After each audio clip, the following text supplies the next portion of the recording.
Tapi kan nanti suka ini Pak, ada mitosnya kalau misalnya disemutin madunya disemutin, bermasalah. jadi madunya madu palsu begitu ya. Betul.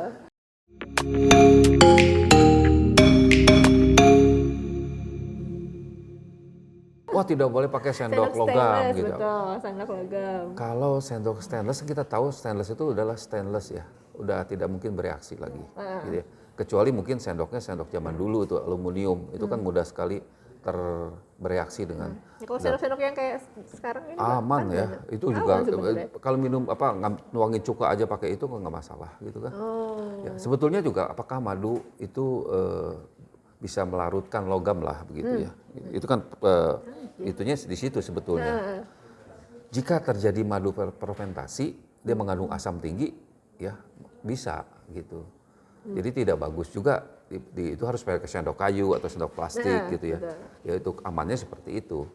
Tapi kalau madu yang beredar di pasaran saat ini, saya pikir madu yang sudah cukup baik ya prosesnya, sehingga tidak terjadi fermentasi yang luar biasa, sehingga tingkat keasaman juga relatif sangat-sangat nggak terlalu ini ya. Mungkin kalau diukur pH-nya mungkin sekitar 5, sekian gitu, paling sampai 6 gitu kalau paling asam juga. Jadi sebetulnya aman. Apalagi pakai stainless steel nggak apa-apa. Kecuali aluminium atau tembaga ya. Kalau sendok lama tuh yang tembaga atau aluminium, ya mungkin bisa terlarut tembaga atau aluminiumnya gitu. Oke, berarti sebenarnya mau konsumsi madu pakai sendok apa aja sejauh ini aman ya Pak ya? Sebetulnya aman. Soalnya kan ada yang kayak, entar dulu nyari sendok kayu dulu atau kan nyari sendok itu mungkin plastik. zaman beberapa puluh tahun yang lalu Dan yang masih belum terbawa ya Pak ya sampai belum ada sekarang. stainless steel ya. Yang ini itu kan mungkin dulu kan tahu sendiri ada sendok yang warnanya kuning gitu ya. Itu kan juga sekarang susah ditemui gitu. Sekarang juga ada Pak sendok-sendok yang diwarnain emas-emas gold gitu. Apalagi kalau misalnya sendok terbuat dari emas sudah pasti aman. Pasti Silakan aman. pakai untuk madu gitu. Kemudian setelah dipakai ya dihadiahkan ke saya juga boleh.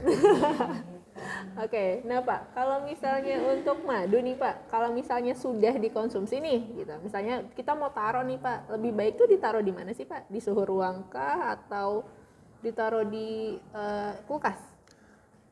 Lebih baik.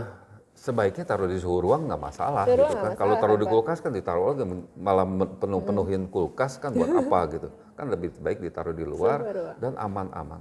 Tapi kan nanti suka ini Pak, ada mitosnya kalau misalnya disemutin madunya disemutin, jadi madunya madu palsu begitu ya. Balik lagi kan madu itu kan adalah kandungannya adalah gula ya, fruktos dan glukos. Tapi bagaimana kalau madu murni kok tidak ini apa istilahnya tidak disemutin gitu ya. Jika tidak terfermentasi balik lagi gitu dan kandungan airnya tidak lebih dari 22%, itu saya yakin tidak akan disemutin. Kenapa? Jadi sebetulnya struktur kalau dijelaskan secara itu lebih gampang kita analogikan gini deh. Struktur madu itu kalau bulat-bulat gitu ya. Ini madu, ini tengahnya air gitu ya. Ini dia akan rapat gitu ya. Kemudian jika airnya banyak dia akan lepas ya, mudah terlepas gitu. Kemudian dia pecah, aromanya keluar, aroma manisnya. Nah disitulah kenapa mungkin semut lewat tercium aromanya. Jika madu kental enggak. Madu kental kemudian taruh madu gitu ya, yang cukup pekat atau yang di atas di bawah 22%, kemudian semut lewat aja dia, karena dia tidak tercium aroma manisnya, gitu. Karena begitu terikat oleh madunya, jadi airnya di tengah-tengah. Nah, jika kadar airnya lebih tinggi, dia akan lebih renggang, otomatis lebih akan keluar aromanya secara itu. Secara analoginya kayak gitu. Jadi betul. Bisa nggak terjadi aroma itu keluar? Bisa lama-lama kalau terbuka misalnya, tutupnya dibuka kan otomatis sifat higroskopis ya menyerap air. Lama-lama madu itu lebih encer. Gitu sebetulnya. Kalau semut sebetulnya kan bukan hanya madu aja. Ada tulang, ada apa juga disemutin gitu ya. Sebenarnya aroma ya. Aroma semut itu ya? Kan, bukannya manisnya gitu. Kalau semut itu suka manis. Enggak juga tuh, kemarin ada tulang ayam disemutin juga. Iya, betul. Jadi aromanya yang diambil ya sama dia. Yang dia mengundang dia untuk mencari makanan kan sebetulnya. Betul. Nah, kalau madu sendiri Pak sebenarnya kalau ditaruh di kulkas itu akan membeku nggak sih, Pak? Secara itu bisa membeku bisa tidak gitu ya, tergantung. Tapi secara umum sebenarnya tidak membeku karena memang titik beku daripada itu kan tergantung daripada kadar air balik lagi. Balik lagi ke kadar air ya, Kalau Pak? kadar airnya tinggi, otomatis ya Ya, pasti namanya beku. air pasti beku Pasti gitu ya, beku. gitu. Dan terjadi yang pasti sebelum membeku itu terjadi kristalisasi dulu. Oh, Ya, oke. kristalisasi dulu, dulu ya. baru nanti membeku. Nah, kalau untuk ini Pak, siapa aja yang boleh konsumsi madu Pak? Karena kan memang ada juga nih Pak, kemarin ada artis nih Pak yang kasih anak bayinya yang baru 6 bulan langsung kasih madu, itu pro kontra. Kemudian ada juga yang bilang anak-anak juga minum madunya harus dibatasi gitu. Nah itu sebenarnya siapa aja sih Pak yang boleh konsumsi madu? Dari bayi atau anak-anak atau mungkin sampai dewasa itu sebenarnya nggak masalah. Yang di atas umur 1 tahun. Di atas 1 tahun. Ya, itu 1 tahun ke atas boleh tahun. mengkonsumsi madu. Di bawah itu sebaiknya tidak gitu. Sebaiknya tidak. Karena usus bayi ya yang di bawah umur 1 tahun itu masih sangat rentan terhadap namanya bakteri Clostridium botulinum. Itu yang terkandung di dalam madu atau biasa sporanya ya. Sebetulnya sporanya di sporanya Clostridium botulinum itu masih ada di madu. Dan itu memang satu-satunya bakteri yang tidak bisa dibunuh oleh madu gitu. Oh, Itu jadi sangat sebenarnya berbahaya. ada Pak? di Ada madu? sporanya, Oh, karena sporanya itu dia kuat terhadap kering. Ya. Jadi balik lagi sebetulnya kok madu itu sebagai antibakteri karena dia sifatnya higroskopis, gitu ya, menarik air. Jadi kalau ada bakteri itu air bakterinya disedot sama dia. Jadi mati ya kering mati bakterinya, gitu. Secara itunya mudahnya seperti itu. Nah, tapi ada satu bakteri yang namanya Clostridium botulinum ini dia memang kondisi kering oke, terutama sporanya. Gitu. Itu dia nggak mati gitu. Nah pada saat dikonsumsi untuk orang dewasa nggak masalah. Kenapa? Itu aman. Karena memang kondisi pencernaan di tubuh orang dewasa atau di atas 1 tahun itu asam. Oke. Jadi dia tidak tahan asam. Oh, oke. Gitu. Nah pada saat bayi mengkonsumsi yang di bawah umur 1 tahun itu menjadi rentan gitu dan sebaiknya tidak dikonsumsi. Walaupun itu di ini ya banyak juga kan itu aja dioles aja di bibir atau di lidah kan kalau kita oles di bibir atau di lidah sama kan sporanya ada kalau tidak tertelan nggak masalah. Oh. Ya. Tapi kalau tertelan itu menjadi masalah. Jadi sebaiknya tidak dipakai lah untuk bayi yang berumur 1 tahun. Berarti madu itu boleh dikonsumsi sejak usia 1 tahun ke atas ya Pak ya? Karena masalah di pencernaan saja. Masalah di pencernaan, oke. Nah tapi kalau untuk anak-anak nih Pak, balita deh di bawah 5 tahun ada ini nggak sih Pak dosis yang tepat untuk minum madu seharinya tuh biasanya harus berapa sih? Ya idealnya 1-2 sendok saja. 1-2 sendok ya? Sama sebenarnya kayak orang dewasa ya Pak? Sama aja. Karena memang kan dia, ya kalau kelebihan tentunya juga tidak terlalu, semua yang berlebihan kan tidak terlalu bagus ya. Betul. Kalau misalnya madu nih Pak, ada yang bilang dia tuh nggak ada nih Pak kadaluarsanya. Katanya dia tuh emang awet aja deh pokoknya, mau sampai kapanpun awet aja gitu. Selama penyimpanannya bagus ya. Selama penyimpanannya bagus. Kenapa bang? Maksudnya bagus itu dia tidak mudah terbuka. Dia balik lagi kepada sifat madu. Sifat madu tuh kalau itu kan sifatnya menyerap air, baik itu dari udara diserap juga. Semakin encer kan otomatis terjadi fermentasi. Mungkin fermentasi dan lama-lama kalau gula terfermentasi otomatis akan menjadi alkohol, kemudian jadi cuka, ya.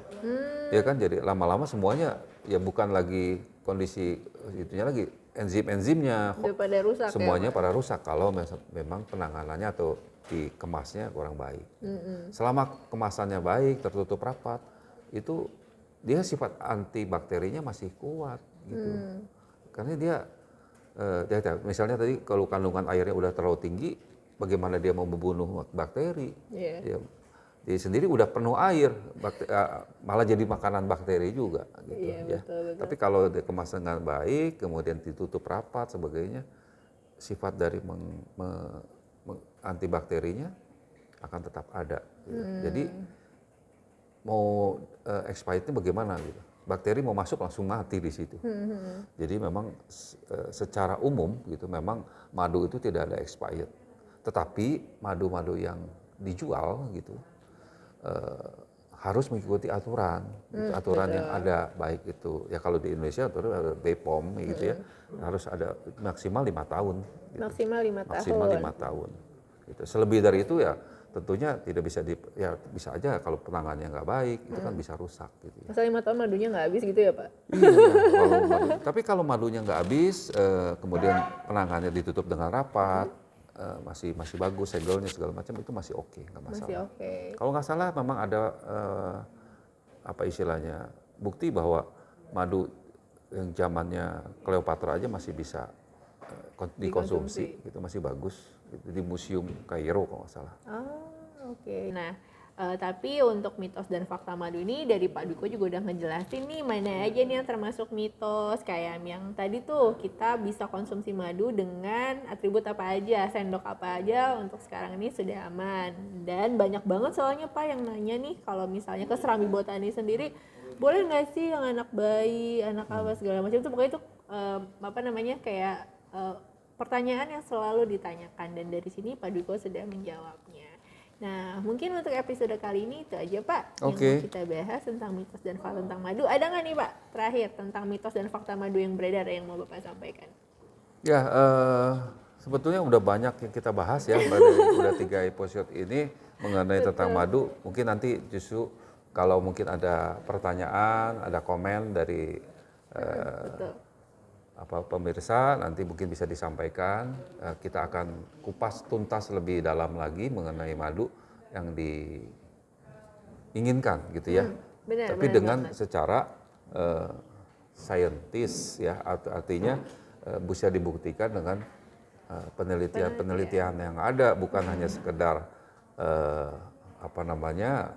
mitos-mitos belaka gitu. Ini yang mungkin penting, kenapa memang madu ini adalah dikonsumsi sudah sejak lama, ratusan tahun atau ribuan tahun yang lalu, dan itu diminum terus-menerus sehingga menjadi hal-hal yang menarik dan harus memang bisa dibuktikan secara ilmu pengetahuan, baik itu di laboratorium atau diteliti oleh para ahlinya gitu. Mungkin nanti kita bisa bahas lebih detail gitu Mbak Lutfi. Oke.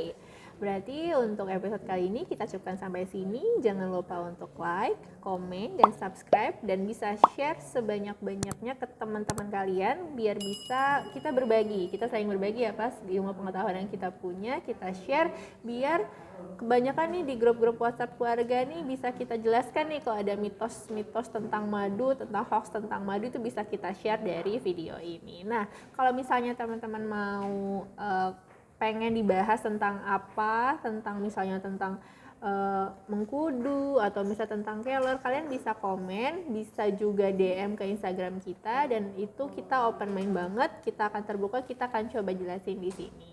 Itu aja dari kami. See you next Friday. Bye bye.